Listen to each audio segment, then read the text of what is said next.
Maithili express की शानदार प्रस्तुति।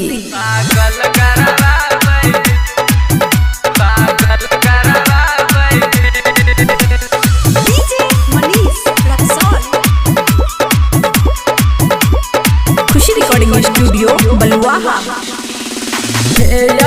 बलि लगाय के छोरी खूब झमकाबै छी। बलि लगाय के छोरी खूब झमकाबै छी। गे छौरी पागल कराबै छी। गे छौरी पागल कराबै छी। पागल कराबै छी।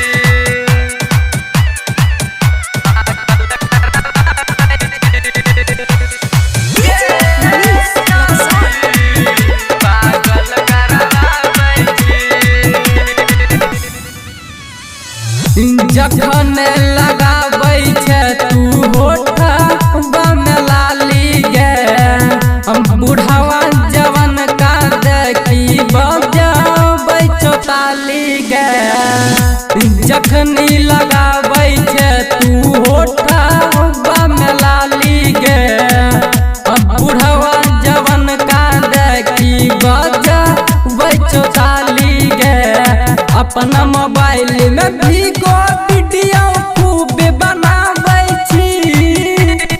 अपना मोबाइल में भीगो वीडियो खूब बनाबै छी। गे छौरी पागल कराबै छी। गे छौरी पागल कराबै छी। पागल कराबै छी।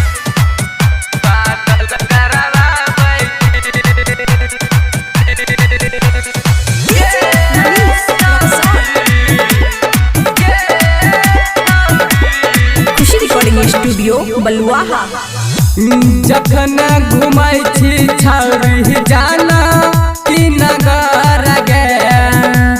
छोटू रंगबाज देखो तीरा छी नजर से।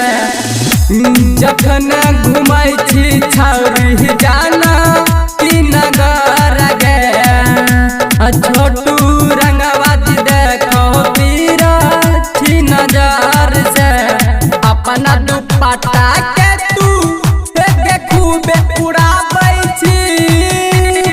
अपना दुपट्टा के तू खूबे उड़ाबै छी। गे छौरी पागल कराबै छी। गे छौरी पागल कराबै छी। बलि लगाय के छोरी खूब झमकाबै छी। बलि लगाय के छोरी खूब झमकाबै छी। गे छौरी पागल कराबै छी। गे छौरी पागल कराबै छी। खुशी रिकॉर्डिंग स्टूडियो बलुआहा।